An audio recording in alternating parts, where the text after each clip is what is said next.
What's up, guys? This is Helium Lemon 15. Welcome back to another episode of Endless Ocean Blue World. This is part 65.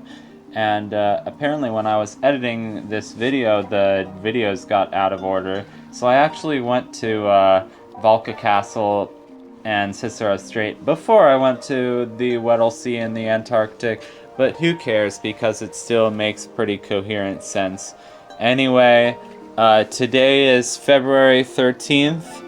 And it's a Thursday, and I'm recording this in the evening, and I can hear my neighbors upstairs having a party or something. I don't know what it is, but whatever. In 10 days, I'm going to be the age of majority in the United States of America. So, but I'm not gonna. That doesn't mean a lot to me, but like it's just gonna be exciting. People I know are like, oh, I'll buy you a drink, oh, whatever. I figured it would tonight would be a good time to record a video, because my parents are out seeing a movie. They're actually seeing a preview to a movie, and it's a movie that I want to go see. So I'm slightly jealous to not be with them. But yeah, we're still collecting coins pretty much, and we're making really good progress on the coin notebook in this game, and I didn't realize this, but it's actually a really good way to kind of grind for money, because we really need to grind for money, or else like nothing's gonna happen in this LP for a very long time, except for me showing like random dive requests and photo requests, which again I'm not excited for, but like a lot of things are just going to be like easier to finish once we get the Cavern of the Gods reopened, obviously. So the first coin was there. The second coin is in this Age cave. There's actually no coins in the Arctic Ocean, and that's because there are no like solids for the coins to actually like rest upon, and that's kind of like the same reason that there are no like salvage items in the Arctic. But in the Antarctic, there's actually ice for like surfaces that coins and treasure items can rest upon. So there's three coins in the Antarctic total. So we just got the last two. We had gotten one of them before. I think it was like Neptune or something. Or no, maybe we just got Neptune. That's the thing, when I edit and post commentate, I'm not always aware of what I'm doing. So, whatever. I always have a very hard time, finding the ice cavern.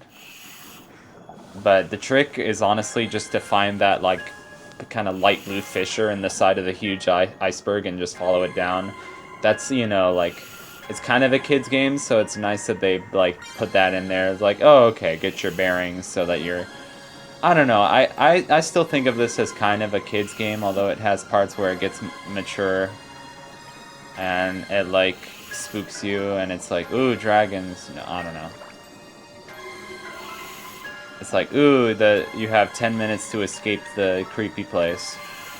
Anyway, I already talked about how I was freaked out by that as a kid. Apparently there's like this clip from Sesame Street. Hold on.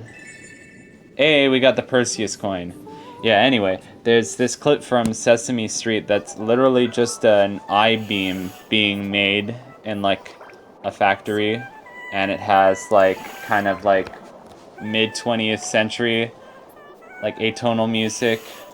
And, like, people are scared of it, honestly, just because they're scared of atonal music. Those plebs, they never heard a tritone before. But, like, I'll be honest, like, if you're a kid and you haven't heard a lot of that stuff before, like, it is scary. It is legitimately scary. I'll give you that. I've just, like, spent my childhood, etc., like, listening to a lot of Stravinsky and Charles Ives. So, whatever. And I also like things that are just out there. Like, I also looked up this other clip from Sesame Street that was an opera singing orange, but like it was all done in stop motion, and like a lot of the soundtrack was like 70s, like early video games slash electronic music, beeps and boops. Oh hey, kooky editing in Ciceros Strait. Yeah, I don't know, but like it was a good time to find avant-garde things on Sesame Street, and this creature is called Striget Chromodorus. Yeah, see now Sesame Street would like be too shy to try anything remotely avant-garde, but they just have like really famous people on it. I mean, I guess they're being bold by like having characters that represent kids with autism. Hey, we got a Norma coin. Enormous. Yeah, but that's all I have to say about that, because I'm a huge Jim Henson fan, but I haven't watched a whole lot of Sesame Street. The only thing like that I've like tape I've owned slash like thing that I really remember that's related to Sesame Street is Elmo's Musical Adventure, where they talk about Peter and the Wolf. Anyway, so we're on our way to Cross Rift. It should be pretty obvious, like, Cross Rift's a big landmark. So yeah, here we are, Cross Rift, and there's a coin that I missed that's at the bottom.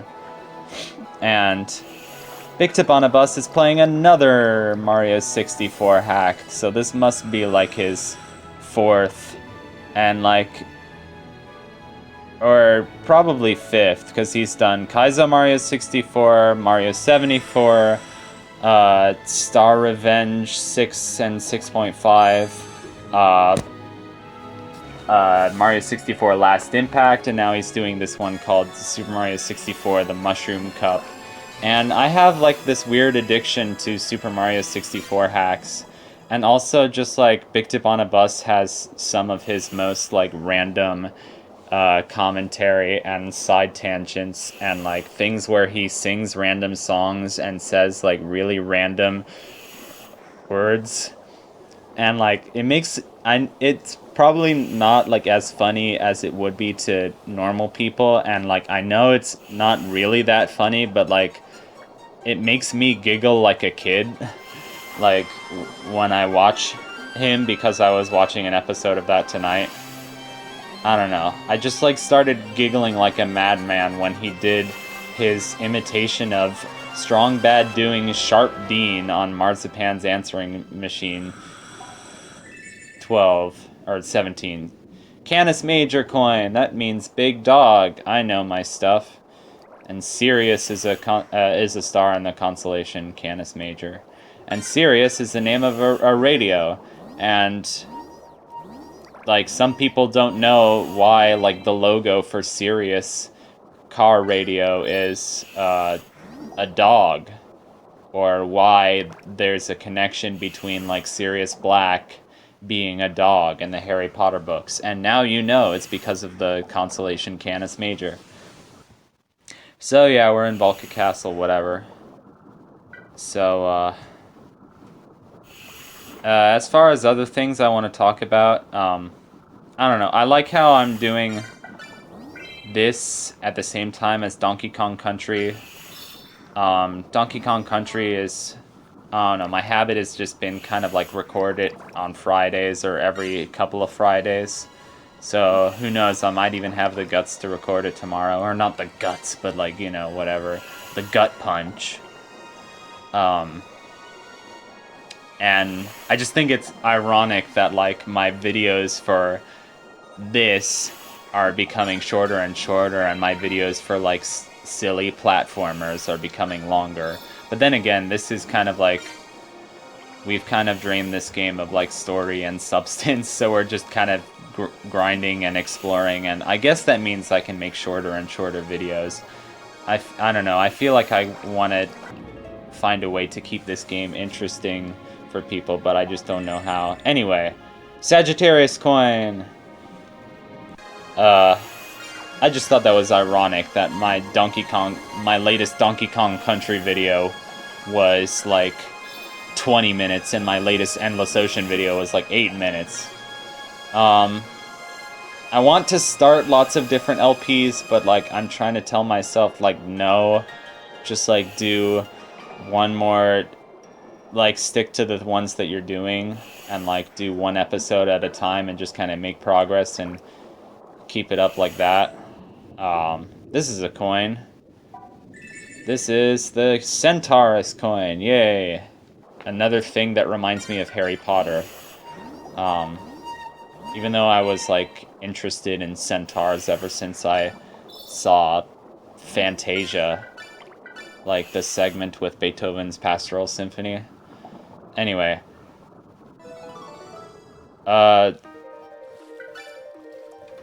but I have a spring break coming up, and it's a longish spring break. It's the first 2 weeks of March, so I'm thinking that that's like a perfect time to play Majora's Mask and get the Stone Tower Temple out of the way. Anyway, so here are the salvage items that we've collected throughout our travels. We get a pearl, another pearl, some malachite, titanium ingot, a ruby ring, and some of these stuff is kind of valuable.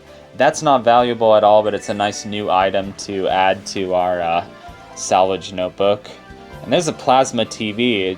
What's it's doing underwater, I don't know, but don't ask these kind of deep logical questions out of a game like this. So yeah, some more cool stuff to add to our salvage notebook, and our salvage level increases after that. So yeah, we have 7.3 or 700,000.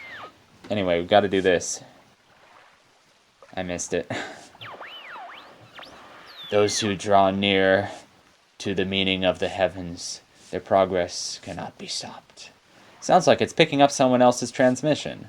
The company's... Yeah. We got some money. Yay. Money. So... Yeah, it was like this weird message on the radio coming through because of the coins we've collected, and it was talking about Prometheus, basically. Like, did the gods see man's wisdom as his sin? So Wheeling Dealer, Glowing Red Giant, I know because that's astronomy, that has something to do with our coin. And Metal Detective might be because of using the multi-sensor for a certain amount of time. But like, getting 4 titles in a row like that is super cool. So almost done with this episode, but I was curious, so I wanted to know how our coin collection thingy is coming along. And here it's talking about Prometheus, one of the Titans, was chained to a rock and constantly attacked by an eagle as a punishment for giving fire by humanity. So the words in bold are like the different stars involved. Okay, so I hope you enjoyed this video. Goodbye. See you in the next one.